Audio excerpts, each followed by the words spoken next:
Hello and welcome to Political Speaking, the show where we discuss the current affairs and the issues that matter to us most. So I'm Terry Shi here, and today we are diving into a pressing topic that has been making headlines worldwide.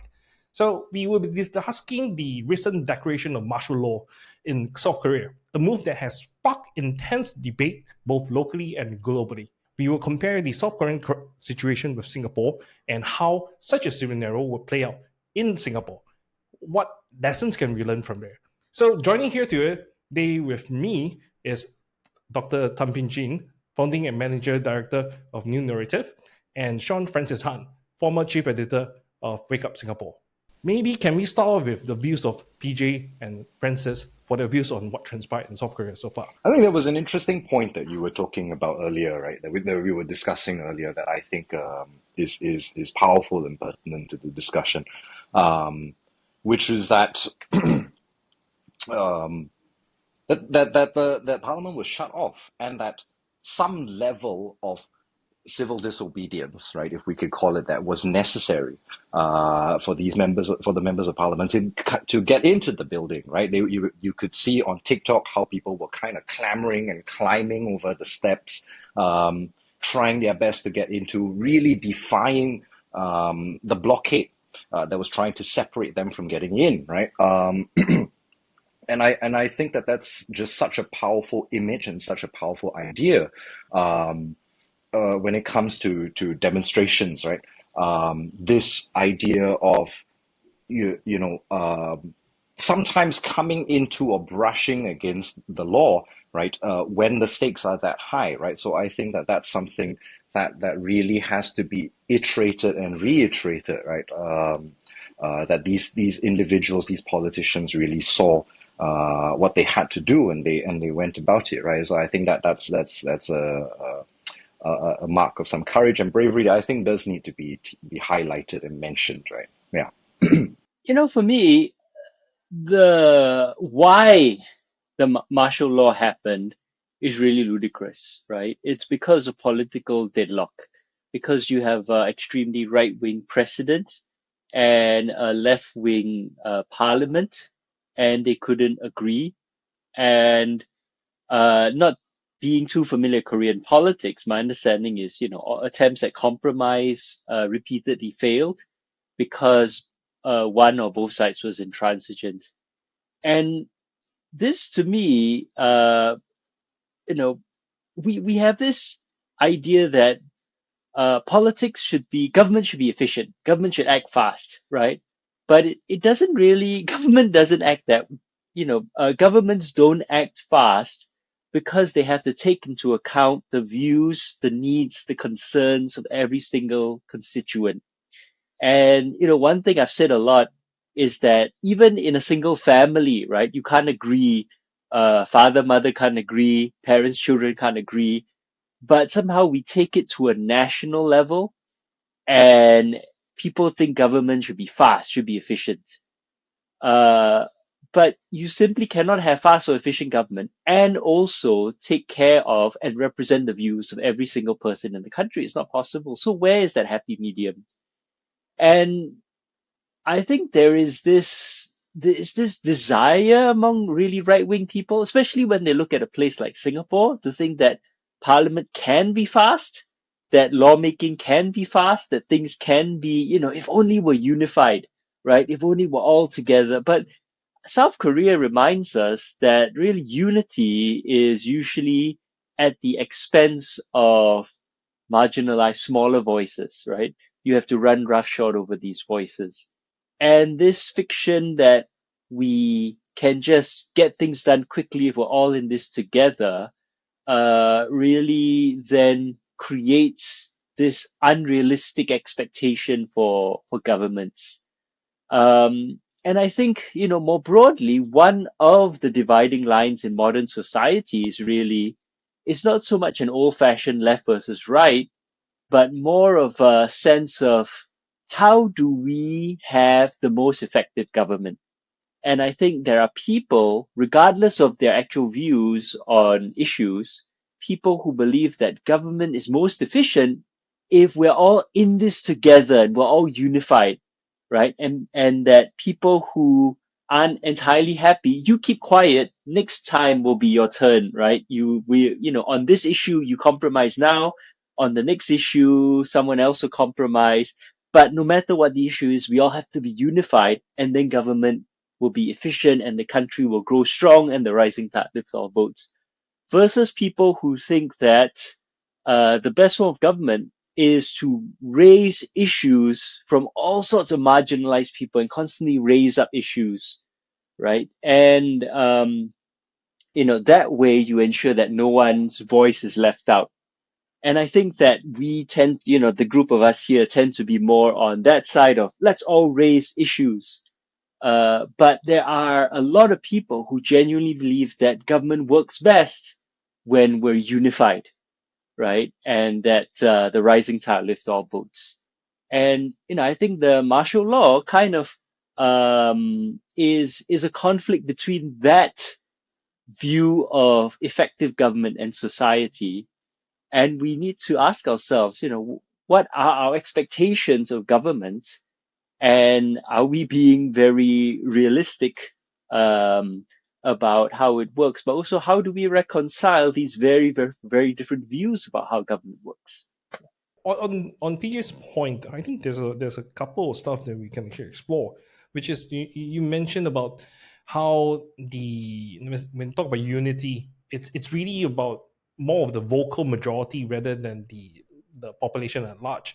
So, as what some may say, democracy cannot be abused or exploited to become a portion of minorities, because it cannot be just because you have a large voice, therefore you can simply ignore the voices of the minority.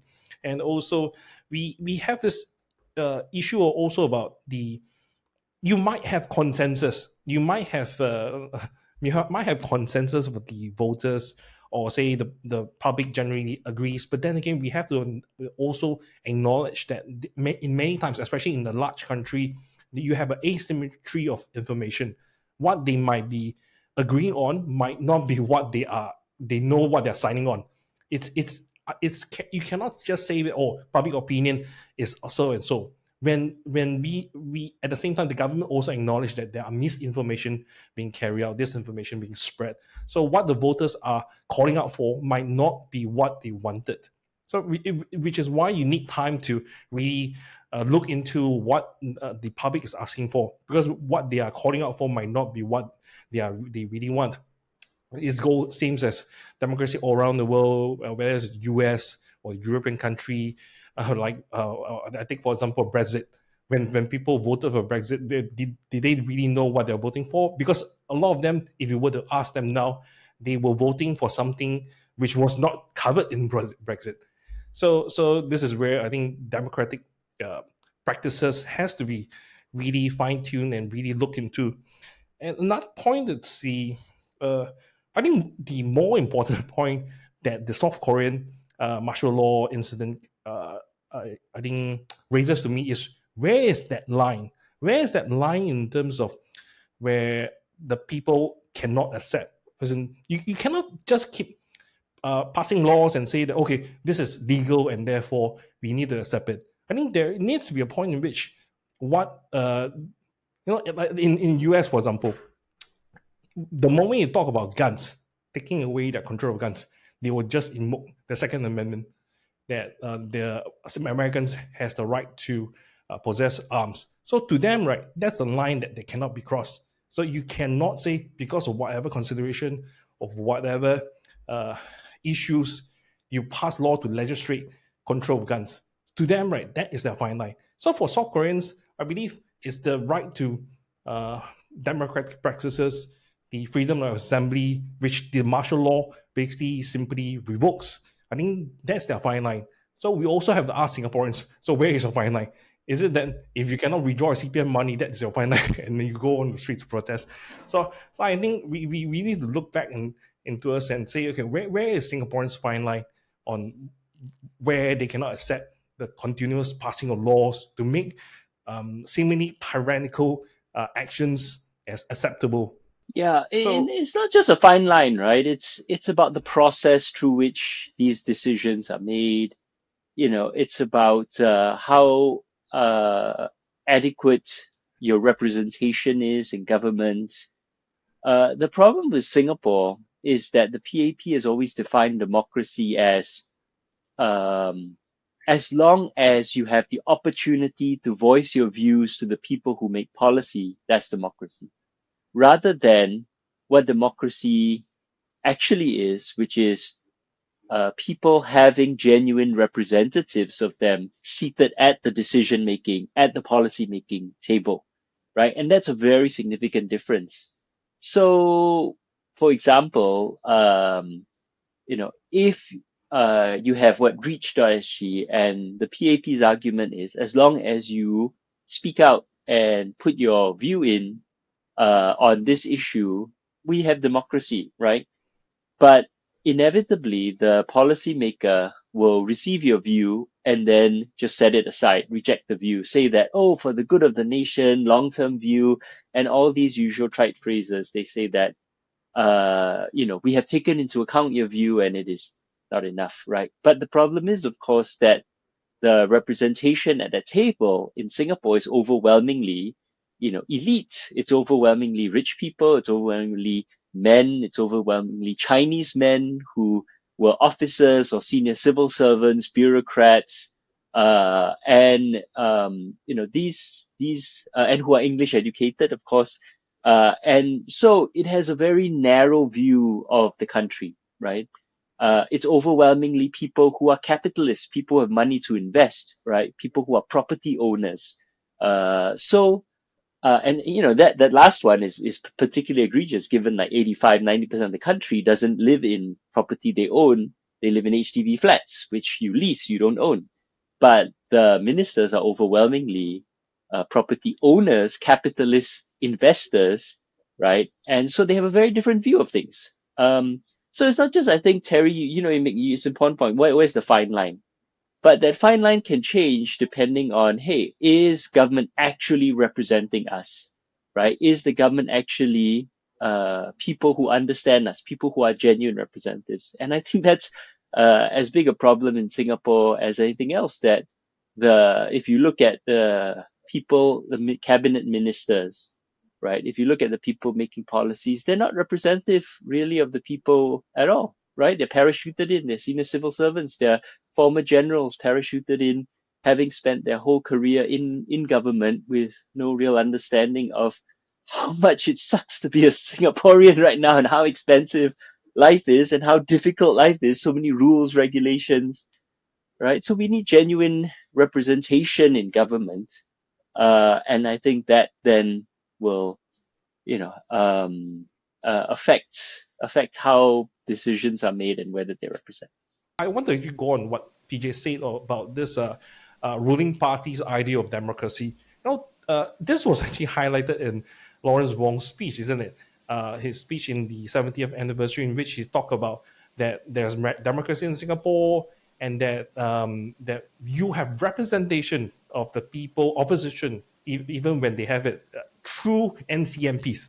You're not talking about elected members of parliament. That he is referring to 12 secured NCMP seats, meaning he would, if he could have it, he would want the 90 over seats taken up by the PAP, and then assign 12 seats to the opposition for them to just squabble with themselves, present themselves in parliament, but yet make no difference to how the policies in Singapore were to be passed. And that's really troubling when we talk about a leader, the new leader of Singapore having such view. Frankly, there's no difference from what Lee Hsien Loong, Goh Chok Tong, or even Lee Kuan Yew when it comes to the idea of a democratic country. I think one of the things that's always struck me as very bizarre about the government's invocation of this term, this powerful concept of democracy, right, is that one of the cornerstones, right, one of the philosophical foundations of democracy is a lively and active civil society and a civil space and the right to peaceably assemble, right? If you don't have that, what kind of democracy are you talking about, right? Where is the demos? Where is the people who can speak and raise these ideas? Coming back to that point that you were mentioning earlier about that line, right? I agree 100% with PJ in that the line has become extremely blurry because it's been made through this curtailing of democracy and the democratic practices which are essential to this form of government. It's been it's been made such that it's an all or nothing decision. We can't look at issues or problems in isolation, right? The only recourse that we have politically, the average Singaporean, is the vote. And the vote is just either you want PAP or not. There's no instance of a successful petition of protest or demonstrations which actually change anything. And I think that this is 100% deliberate because you look at what happened during the population white paper.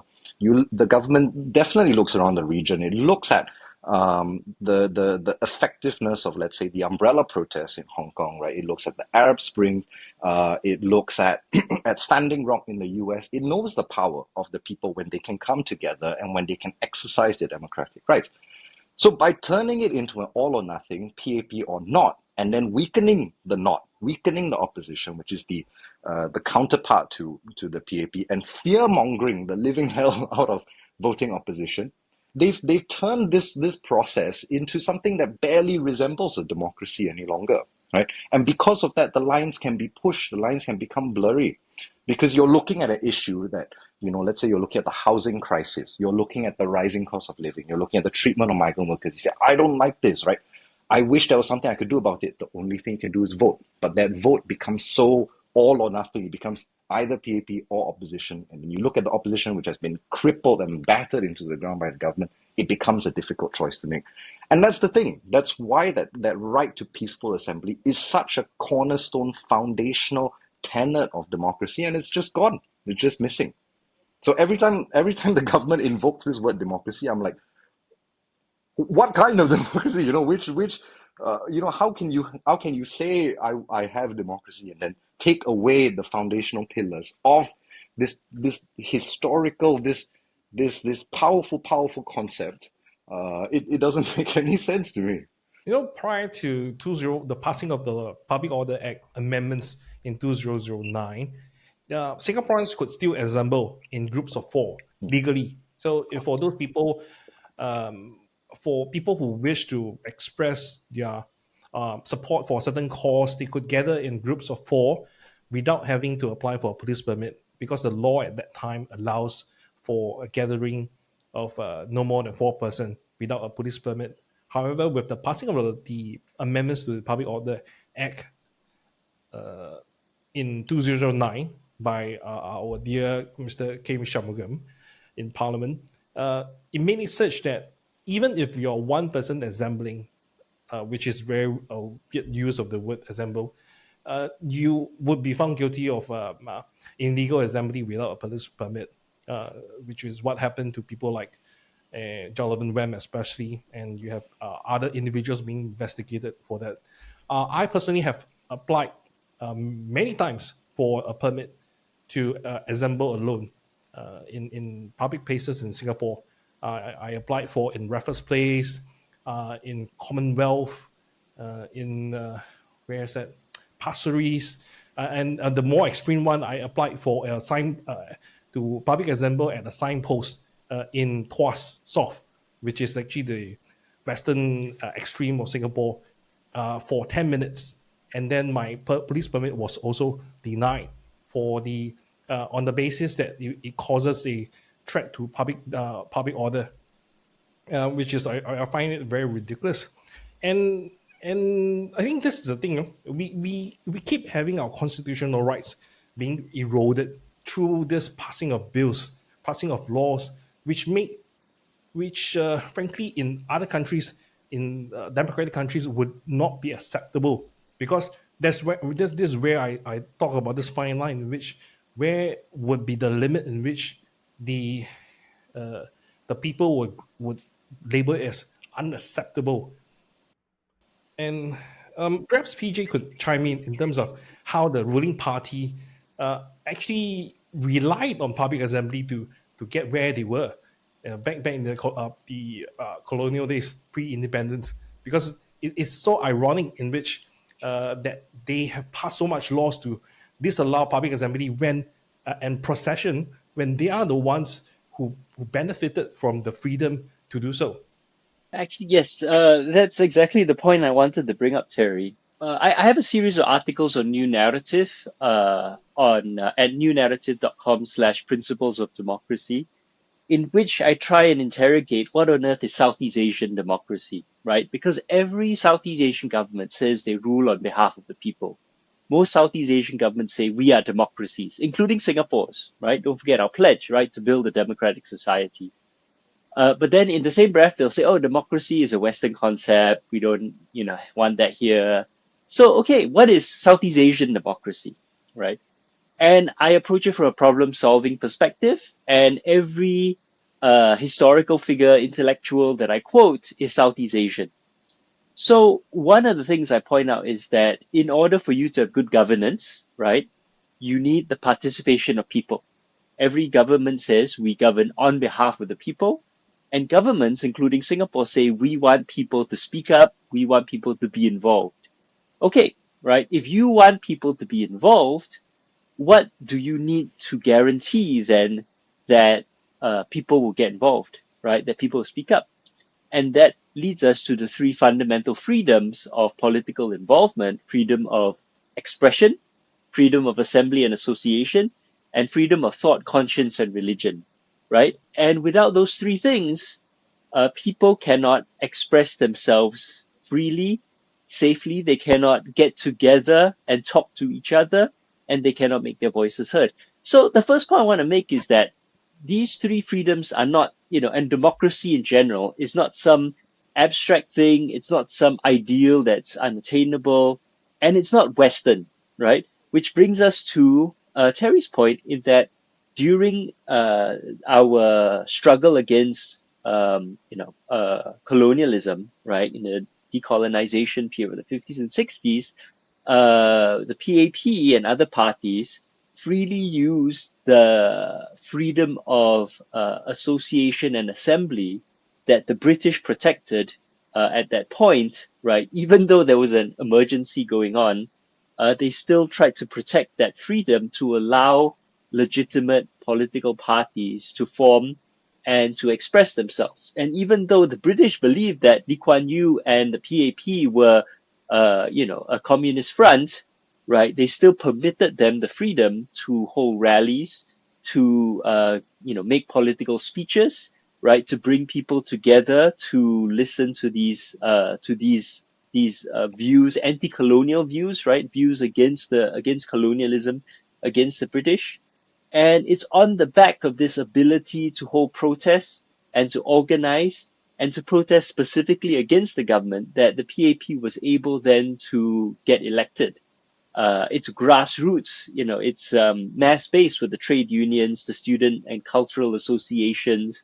And it is because those people had the freedom to associate with each other that the PAP was able to mobilize people to come out and vote for them, right? And likewise, the British, whenever there was a major protest or even a riot, British believed the PAP were behind it, trying to whip up these protests for political gain. But the whole time, even though there were emergency rules, the British using emergency rules could have just arrested everyone or shot everyone, and they didn't, because they understood if they want to leave behind a properly functioning country, you need to protect these certain rights, which is one of the ironies that the freest that Singapore ever was really under late colonial British rule, because the British protected these rights far more than the PAP. The PAP, once it got into power, systematically got rid of these rights because it knew that it's these rights that enable people to organize independently of the PAP. So there's a lot of hypocrisy here.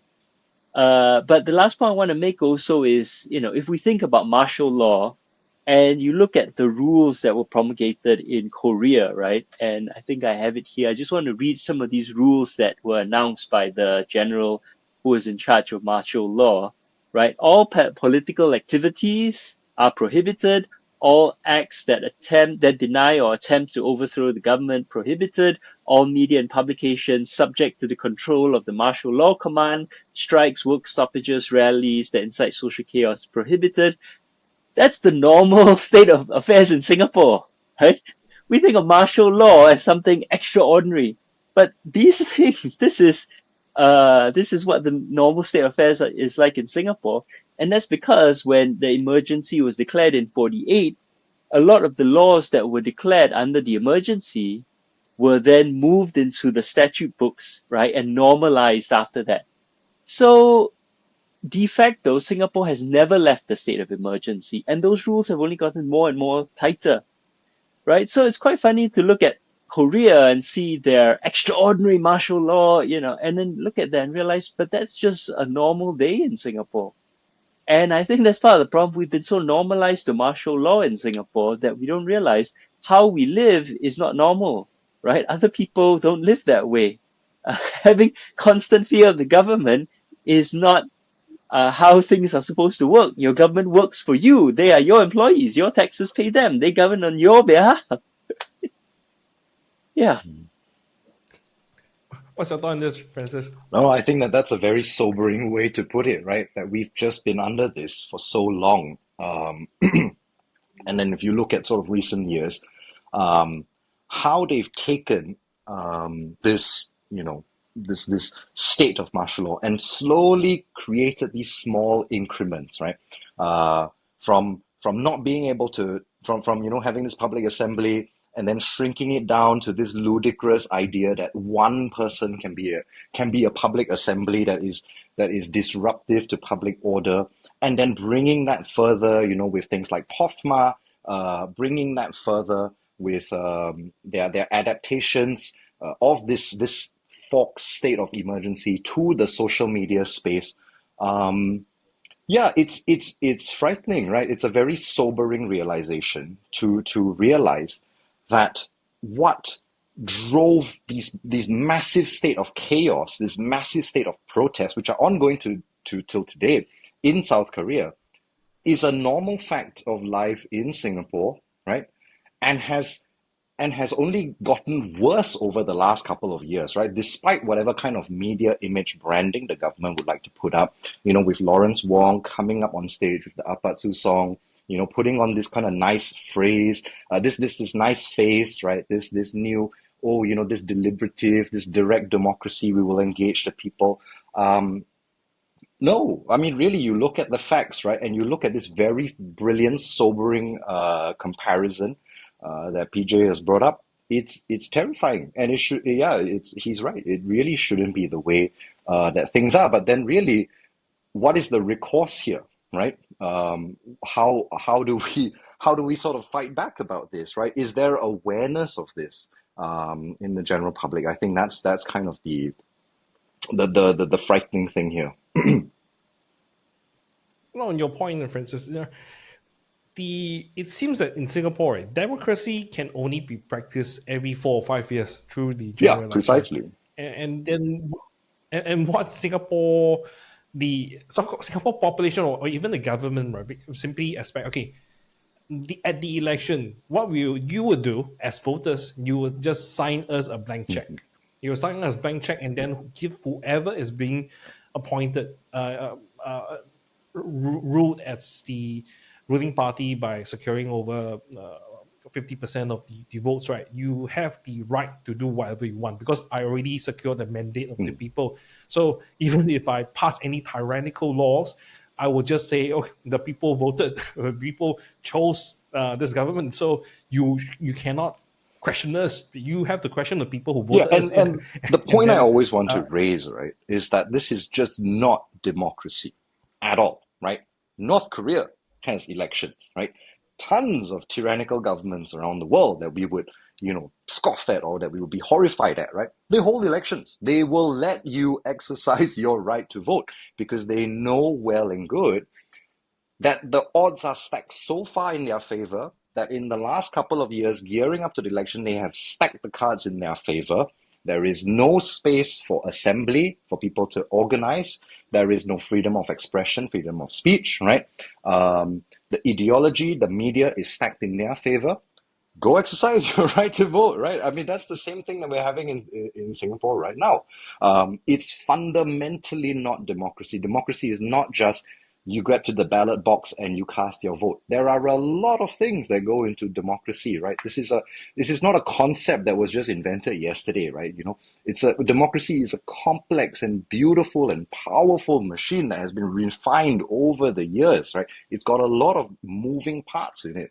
Can't just say, "Oh, go and vote. That's your democracy." There, Oh, okay. A question for you too. Wouldn't you say, right, that the fact that there hasn't been any referendum on any issues since the referendum carried out to decide the the fate of Singapore's independence, but that itself is also a Hobson choice. So wouldn't it say, right, that the ruling party simply just want to stack everything together for the people to choose, rather than on a very particular topic issue? For example, the population white paper, for example, shouldn't that have been that important choice be put to a national referendum? I would then use that to yeah. What's your thought on that? Yeah, I'm not in favor of complicated issues being decided by referendum, right? Because as we've seen with Brexit, right, this was an immensely complicated thing, and it ended up being boiled down to a very simple yes, no. The problem is, while no was very clear, status quo, the yes was so many different things, and the actual for Brexit ended up being none of them. Likewise, you look at the recent US elections, right? There was a ballot in two different states. I think it was Nevada and California, to end slavery, because in both states it was legal to use prisoners as slaves. The problem was, right, that the way that repeal was worded directly affected how people voted, because I think it was Nevada, it had the word, "Do you want to end slavery in prisons?" basically. And of course, people were like, yeah, sure, yes. In California, it was like, "Do you want to end involuntary servitude in prisons?" And people were like, "What is that?" And they voted no, even though on the same ballot, there were other progressive issues which were easily voted through, right? And California is a very progressive place. In the first episode of the show with PJ Thum, I pointed out that elections are very complicated things, because what the example I used was a recall election where a majority of people voted to recall a certain politician. But then they had to vote to who to replace that politician. And even though a majority voted to recall him, in the subsequent election, he won because he had the most votes. It was first past the post, even though he didn't have a majority, because that majority of people who hated him splintered among so many different people that he won, right? So that's the problem with deciding things just by election. So democracy, right, is just about the vote. If we think of referendums as an easy way to look at these things, we're falling into this trap that elections are the only way to decide democracy. No, because democracy needs to have all these different other things, other principles, right, as I've argued in my series, to work. And democracy is a process, right? It's not a one-off thing. So if you want a complicated issue like immigration, what you actually need, I argue, are genuine representatives of the people sitting down together in a decision-making space to then make a decision. And that ensures that all the different complicated voices and views are represented in that decision-making space. So what we need is genuine representation in government. And to have genuine representation, you need free and fair elections, of course, but you also need freedom of expression, freedom of assembly, freedom of association, freedom of thought, conscience, and religion, right? You need protection of minorities. You need all these different rights, such as the, human rights, right? You need to protect people's dignity. You need to protect people's freedom. You need to have checks and balances. You need to have rule of law, right? And justice more than rule of law. You need transparency of how things, right? So you need all these different principles in order to make these proper decisions. And I think reducing it to just a referendum, a yes no vote, actually is falling to this trap that, elections can decide anything. Elections are just a snapshot. It's like the Romanian election recently, right? Last minute, this unknown ultra right nationalist, because of Russian money, because apparently, I mean, again, not expert on Romanian politics, but this unknown just suddenly won the first round because of TikTok, right? And because all this apparently Russian, he was pro-Russia, all this Russian money flooded in last minute. So the Romanian constitutional court has annulled the election. Why? Because it clearly, was not properly run, and it was unrepresentative of the people, right? So they're going to do the whole thing again, right? And again, I'm not familiar with all the details, but it was just really weird that last minute, some rando on TikTok basically wins the Romanian presidential election. So we have to think of elections, right? It's just a snapshot at this point in time. How do you feel?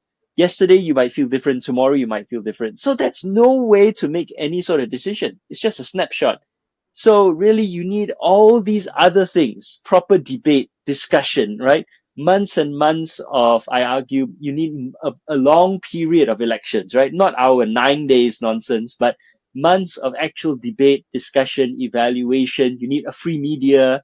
You need the ability of people to freely associate, talk about these things. You need scrutiny, you need transparency, you need accountability, all these things in order for the elections to even work, right? But we don't have any of these things. So yeah, no referendums for these issues, I'd argue. Before Francis chime in, right? I just like to note, right? The speed in which democracy works in Singapore, right, can be seen by how fast the parliamentary bills are being passed.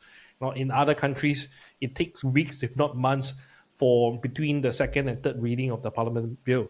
In Singapore, the second and third reading is just immediately after one another. So you have the second reading, and immediately with no objection, or when there's objection, you still get bulldozed through to the third reading. So this essentially shows you how democracy basically takes a fast track in Singapore without much consideration of the views that's being given, whether it's the public or And whether our it's from government, the opposition. PAP, loves to use the certificate of urgency, right, which allows them to do all three readings in one sitting. I think they used it for the NTUC to block the The alliance. urgent bill, yes. Yeah. So even then, they don't even need to have the 1 month. Sometimes they can just enact a bill and then make it retroactive so that they can block these things. Like, there's no checks and balances, right? What's to stop them passing a bill that just declares all of us illegal and then making it retroactive? There's no checks and balances, and justice and rule of law are equally as important as representation and votes, right? You gotta and luckily Korea had a check and balance in that the National Assembly can vote to overturn martial law. They wrote that in, thank goodness. But who stops Singapore if it wants to declare martial law and just, on top of all the martial law that we already have? Yeah, I want to Francis. jump in on that point, right? Fully 100% agree with PJ here in that, yeah, I mean, referendums are typically utilized as political gambits, right?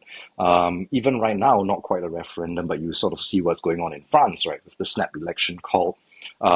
And it's led to utter chaos, a vote of no confidence in the government, right? Complete breakdown. And yeah, reducing complex issues to this simple yes or no vote, really. It's really part of that marker that PJ was talking about just now between, overly fast government, efficiency for the sake of efficiency, a disdain for deliberation and consideration of multiple viewpoints, right? But I was just thinking in the back of my mind, right? What a sorry state we're in now that a referendum would sound kind of pretty good in Singapore. You know what I mean? In that, imagine if we had a referendum, we'd be able to kind of organize and speak and try and get something done, right? We'd be able we'd have an occasion to try and reach out to the masses, try and galvanize, try and organize, bring people together, have these discussions, actually engage in politics without these bills or these laws or these movements being just scurried through Parliament, just enacted just like that, right? That really be a chance for some kind of engagement rather than apathy. So I think it's just an interesting thought that kind of popped out in my head. A referendum is generally Yeah, a bad idea, but we're in such a bad state that I it's become, something that could be pretty welcome. that's the interesting thing, right? Where I agree with what PJ is saying, but yet at the same time, what Francis said is also true. Where in general election, it's so hard to touch on all these issues about immigrants, cost of living, about civil rights, etc. Because you're asking everyone, right, to cast their vote simply over such a span of huge various issues that you don't know what they're voting for. But in the case of referendum, you have a single topic, so everyone who's going to speak on this, right, know what they're actually campaigning for. And I believe this is where the parliamentary law, the limit, right, in which the 9 days thing, right, would not apply. It would likely be in the sense of at least a month, because you're talking about like introduction in one parliamentary sitting, then pass in another. So you would have a much longer time duration for the topics to be discussed compared to the election, where it's a snap, less over a week of hardcore campaigning. So frankly, in that short period of time, right, there's no time to talk about issues. Really, it's more of who. It's more like an idol search to see who is going to be more favored and have more limelight over the short time span, and more likely that.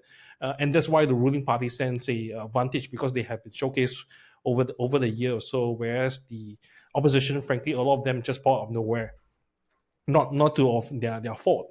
Yeah. Yes, so that's my thought on the referendum. But the oh yes.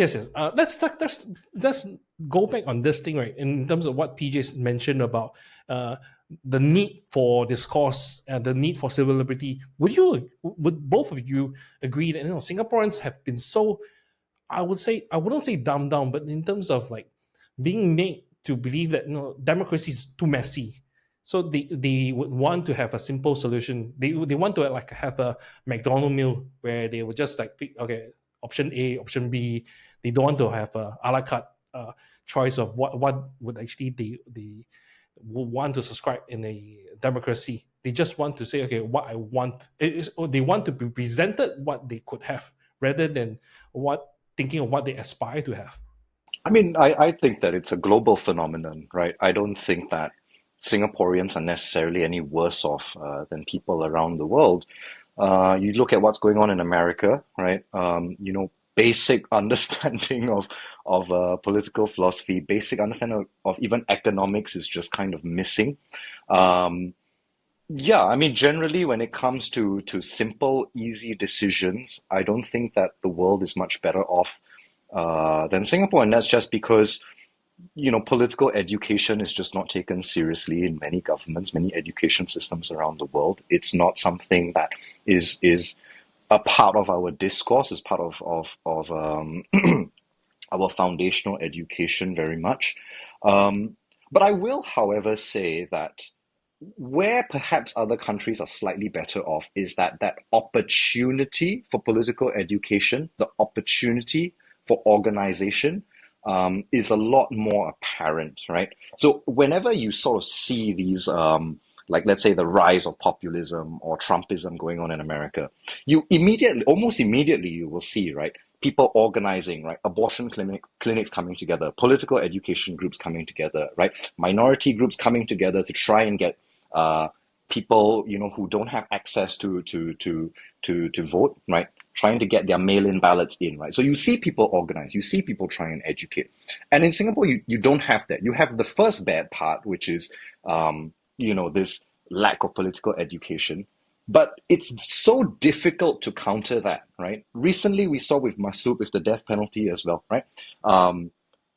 this horrible practice, right, of executing drug mules who are minorities and from disenfranchised positions, right, has been going on for a while now.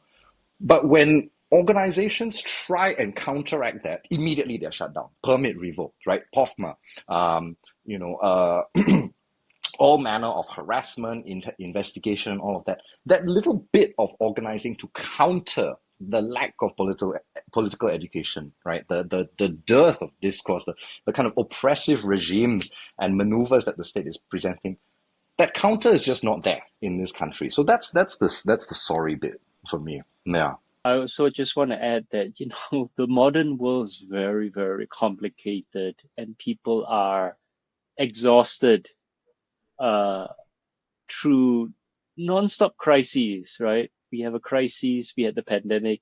Now we have a crisis of late-stage capitalism, which has created massive exploitation and inequality. And people are struggling. And then on top of that, you tell people, oh, you got to be, if you want democracy, you got to be a fully educated and informed and participatory citizen and understand the issues and take part in discussions.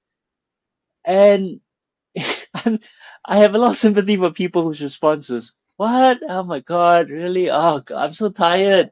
Look, I spend like 10 hours at work. I got kids, I got parents, I got to pay my mortgage. Do you want me to also take part in democracy? Cannot lie. Just whatever lah. So the world is really hard, right? And everything we do now is wrong. The sheer fact of your existence is net negative for the environment. Right? We're told don't use plastics. But if you want clean food, everything comes in plastics, right? Your fresh food, your tapao, your packaged food, your takeaway is all wrapped in plastics.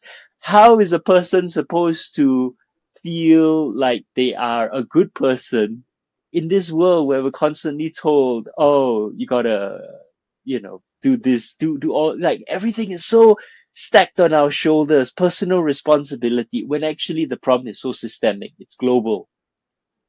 And so And the issue can be yeah. and the issue can be widely seen in the elections and various referendum where you have people not turning up because not in contrary to Singapore where it's mandatory to vote. In many other countries, is not it's voluntary. So meaning you, and which is why a lot of parties or individuals have to spend effort compelling their supporters to turn out, and not just asking people vote for them, but asking people to even turn out because they could have their supporters not turning up for the election. Whereas in Singapore, you have this status quo advantage for the ruling party where because everyone's compelled to vote, therefore you have the people who don't really care much to vote as well. So you have people these people most likely will be voting for status quo and not really having to think, okay, what would I have to bear the responsibility of the change of status quo due to my vote. You have to really wonder, right, what goes into your mind because for them they just want to see everything, I mean, not messy, which is why I made the point about the mess where they want to have things status quo, but at the same time they complain about the rising cost of living, the other issues that they face in life, in which they somehow don't realize that democracy requires sacrifice at times where you have to give up sometimes you have to give up convenience, you have to put in some sweat and effort or even some uh, uh, personal make some personal sacrifice in order to achieve uh, overwhelm a lasting change to your life. You cannot just it applies to everything in life, isn't it? Where you cannot just simply sit at home and then expect to earn big bucks. You have to make the effort to go out and then make a living. So I would you think that Singaporeans somehow take democracy for granted, or they take their life for granted and not willing to make the step to change life for the better by being participating in the political If I discourse? can give a sort of strange inversion to that, right? It's that, yes, I mean, I think you're 100% right in that democracy does require sacrifice, right? It does require some difficulty and hardship. But I also want to say that democracy is a beautiful, beautiful thing, right? It makes life worth living. It makes us feel like we have a stake in this country and that we have power as a collective, right? So what I try and how I try and sell democracy and political engagement to my friends and to the people that I meet, right, is, don't think about democracy and political engagement as like this, you know, suffering or an extra, load that you have to bear. It really can be something beautiful, right? If we really feel like our voices are heard, that we have an impact in the world, that we are constantly improving our ideas and discourse with one another, right? That we can express and fulfill our humanity by, standing in vigil with those condemned to death by the state, right? That we can speak out or speak with or hold space for minorities, right? I mean, that's to me that is the fundamentals of a good and beautiful life. To have a stake in the country that you are from, to feel proud of it, to feel like you have power, and that you're not just kind of like a cog in the machine. You can enact change, and that you can express your humanity freely and without risk of political persecution. I think that's the key to the good life, right? So democracy is not just something that you suffer and bleed for. I think it can also, and it is also something that makes life so worth living, right? The government is always asking, oh, why are Singaporeans leaving? Why won't Singaporeans be patriotic? How? How can you be patriotic and love something and die for something if you have no stake in it? You're an observer, you're a cog in the machine. Then the machine asks you to go and die for it. No, no way. Why would I do that? I'm not really a part of it. I'm a cog in it, but I'm not truly, essentially a part of it, right? So yeah, I think democracy is the cornerstone to a good life. Yeah. It's not just a cog, right? But we are so clearly and obviously exploited by the elites. There's one rule for them and another rule for the rest of us. We don't get paid for NS, but then, and we're told, oh, it's an honor to serve your country. But then MPs get paid $1 million. Ministers get paid 1 million, the highest paid politicians in the year. Oh, what happened to an honor to serve your country? Why now it's a crude commercial transaction where you want the best, you must pay the most. So this double standards, right? I think it's not just a cog where we feel angry and frustrated.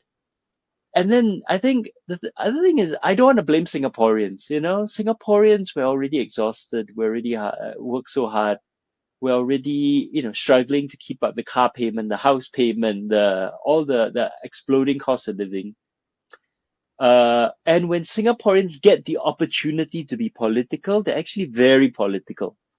And the number one example for me is children, right? You look at parents and how they become the most devious Machiavellian people when it comes to advancing their children, right? Whether it's in schools, right? Volunteering for whatever parent, organization to advance your children in your school, in your church, in your sports teams, right?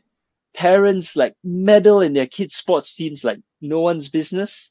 And then, of course, when it comes to other money, right? Your condo management, your en bloc committee. Oh my God, the politics in en bloc committees is insane, And I think Singaporeans can be political. I think it's the system that makes them afraid, the system that makes them exhausted. So I think it's structural, it's systemic, right? And if you give Singaporeans the least opportunity, especially on an issue where the government has no clear stance, right? So like Pink Dot, the LGBTQ issue, right? You see organizations independent of the government because for a long time the government had no clear stance on it. So Wear White and Pink Dot erupted, and I think if the government has other issues where it doesn't have a clear position, then, and there's a gap, Singaporeans actually have organized pretty well in that space. Uh, it's just that we really don't have the opportunity. We're just tired and afraid. About protests. Singaporeans have been told constantly that protest equals riots. It's not true, right? You look at South Korea, the protests are like K-pop concerts. They're so much fun. And that's one of the things I've really enjoyed, living first in the UK for 15 years, living in KL for 2 years, now living here in Manila for 3 years. I love going to protests. They're a good time, especially here in Manila, where a protest is like a street fair, street carnival. You have your hawker stalls coming out, you have music performances, right? People take part in, compete in creativity in their signs. You see all your friends, you go out. It's so well regulated. The police know what to do. There's emergency services standby. If anyone gets sick or they faint, immediately the crowd gets together and helps them move them out. I feel very, very safe at protests, right? Because everyone there is there together collectively to try and make things better, you know? And so I want Singaporeans to understand protests are actually, they're not messy, they're not dangerous at all, right? In countries where protests are routine, where the government cooperates, the security cooperates, protests are very safe, and they are a very standard way for people to express themselves in ways that the system normally cannot accommodate.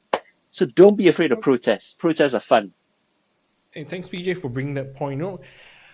A lot of people look forward to election, not just because they want to actually, in fact, it's not exercising their democratic right, but the right to assemble and then voice support for the opposition or on certain policies, because that is not a liberty that you're being given in the rest of the years after the election. And this is during the political rallies. This is also where you gather with your fellow Singaporeans and then support a certain cause. And this goes back to the point about the protests, like you bringing people together, and then I would dare say inspire the sense of unity and also the pride of being a citizen. I think this is something that's lacking, say, in Singapore, in which how do you exercise your rights as a citizen? I mean, pay taxes or just like because being law abiding is definitely a necessity for everyone. But what more beyond that? Because for males, you serve NS, but then for the other population, because I think participating in protests, participating in civil disobedience against issues where you feel strongly for should be part and parcel of a citizen who wish to contribute in democracy. And I think the point that Peter pointed out rightly concludes that the South Korea incident has highlighted to many around the region and especially in Singapore. It's something for us to introspect, do some self-reflection on what we can learn from it or what can we be inspired from. Yeah. So I think with this, we would conclude this week's session on thing. And I'd like to thank PJ and Francis for joining us for the discussion today.